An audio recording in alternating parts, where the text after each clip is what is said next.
जय महालक्ष्मी। आज हम कनकधारा स्तोत्रम का पाठ करेंगे।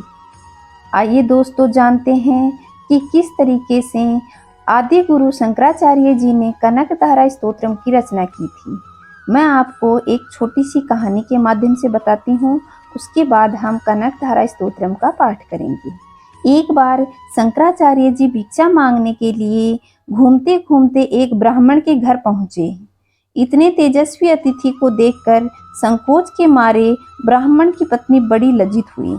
उसके पास भिक्षा देने के लिए कुछ भी नहीं था। उसे अपनी स्थिति पर रोना आ गया।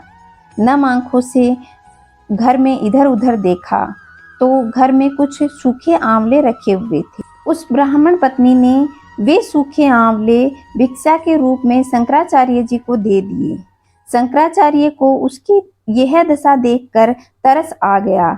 उन्होंने तुरंत ही ऐश्वर्यदायक 10 विध लक्ष्मी देने वाली अधिष्ठात्री करुणामयी वात्सल्यमयी नारायण पत्नी महालक्ष्मी को संबोधित करते हुए एक स्तोत्र की रचना की।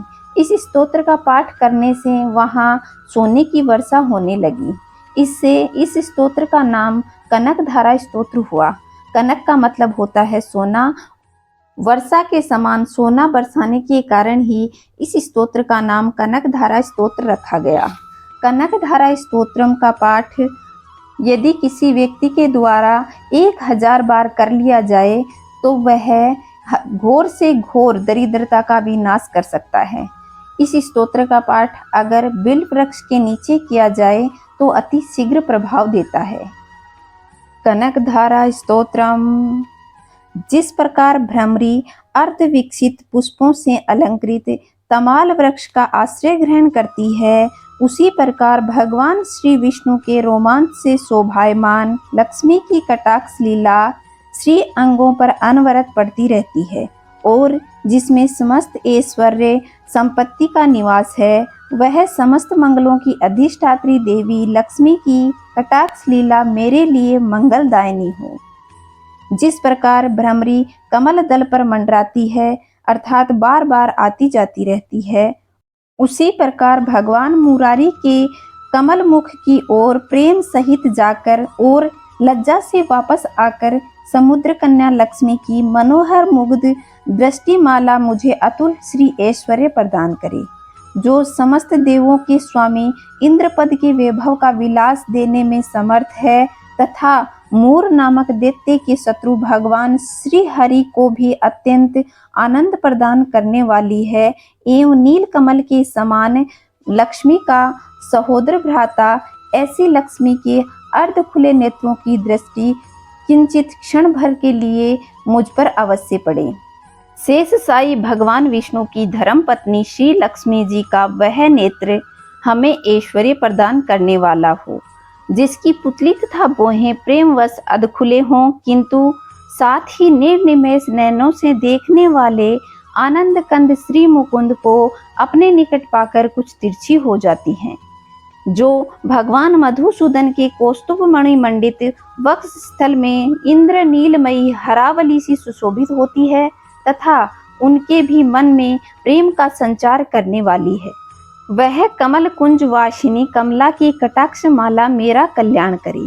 जैसे मेघों की घटा में बिजली चमकती है, उसी प्रकार जो केटव शत्रु श्री विष्णु की काली मेघमाला के समान श्याम सुंदर वक्ष स्थल पर प्रकाशित होती है, जिन्होंने अपने आविर्भाव से भृगु वंश को आनंदित किया तथा जो समस्त लोकों की जननी है, उन भगवती लक्ष्मी की पूजनीय मूर्ति मेरा कल्याण करे। समुद्र कन्या कमला की वह अलस मंद और मंथर तथा अर्धोन्मिलित दृष्टि, जिसके प्रभाव से कामदेव ने मंगलमय भगवान मधुसूदन के हृदय में प्रथम बार स्थान प्राप्त किया था, यहाँ मुझ पर पड़े। भगवान नारायण की प्रियसी लक्ष्मी का नेत्र रूपी मेघ दया रूपी अनुकूल पवन से प्रेरित होकर दुष्कर्म रूपी धाम को चिरकाल के लिए दूर हटाकर विषाद में पड़े मुझ दीन रूपी चातक पर धन रूपी जलधारा की वृष्टि करे। विशिष्ट बुद्धि वाले मनुष्य जिसके प्रीति पात्र होकर उनकी दया दृष्टि के प्रभाव से स्वर्ग पद को सहज ही प्राप्त कर लेते हैं, उन्हीं पद्मासना पद्मा की वह विकसित कमल गर्भ के समान कांतिमती दृष्टि मुझे मनोवांछित पुष्टि प्रदान करे, जो सृष्टि लीला के समय ब्रह्म शक्ति के रूप में स्थित होती है, पालन लीला करते समय वैष्णवी शक्ति के रूप में विराजमान होती है तथा प्रलय लीला के समय रुद्र शक्ति के रूप में अवस्थित होती है, उन त्रिभुवन के एकमात्र गुरु भगवान नारायण की नित्य यौवना प्रेयसी श्री लक्ष्मी जी को नमस्कार है। हे माता, शुभ कर्मों का फल देने वाली श्रुति के रूप में आपको प्रणाम है। रमणीय गुणों की सिंधु रूप रति के रूप में आपको नमस्कार है। कमल वन में निवास करने वाली शक्ति स्वरूपा लक्ष्मी को नमस्कार है तथा पुरुषोत्तम प्रिया पुष्टि को नमस्कार है। कमल वंदना कमला को नमस्कार है। क्षीर सिंधु संभूता श्री देवी को नमस्कार है। भगवान नारायण की वल्लभा को नमस्कार है। चंद्रमा और सुधा की सगी बहन को नमस्कार है। कमल सदृश नेत्रों वाली माननीय माँ, आपके चरणों में की हुई वंदना मुझे संपत्ति प्रदान करने वाली हो, संपूर्ण इंद्रियों को आनंद देने वाली, साम्राज्य देने में समर्थ और सारे पापों को हर लेने के लिए सर्वदा उद्धत, मुझे आपकी चरण वंदना का शुभ अवसर प्राप्त होता रहे। जिनकी कृपा कटाक्ष के लिए की हुई उपासना उपासक के लिए संपूर्ण मनोरथों और संपत्तियों का विस्तार करती है, श्री हरि की हृदयेश्वरी, उन्हें आप लक्ष्मी देवी का मैं मन वाणी शरीर से भजन करता हूँ। भगवती हरि प्रिय, तुम कमल वन में निवास करने वाली हो, तुम्हारे हाथों में नील कमल सुशोभित है, तुम अत्यंत उज्जवल वस्त्र, गंध और माला आदि से शोभा पा रही हो, तुम्हारी झांकी बड़ी मनोरम है। त्रिभुवन का ऐश्वर्य प्रदान करने वाली देवी, मुझ पर प्रसन्न हो जाओ। दिग्गजों द्वारा सुवर्ण कलश के मुख से गिराए गए आकाश गंगा के निर्मल एवं मनोहर जल से जिसके श्री अंगों का अभिषेक किया जाता है, संपूर्ण लोकों के अधीश्वर भगवान विष्णु की गृहिणी और क्षीर सागर की पुत्री उन जग जननी लक्ष्मी को मैं प्रातः काल प्रणाम करता हूँ। कमल नयन केशव की कामिनीय कामिनी कमले, मैं अकिंचन दीनहीन मनुष्य में अग्रणीय हूँ, एतेव तुम्हारी कृपा का स्वाभाविक पात्र हूँ। तुम उमड़ती हुई करुणा की बाढ़ की तरल तरंगों के समान कटाक्षों द्वारा मेरी ओर देखो।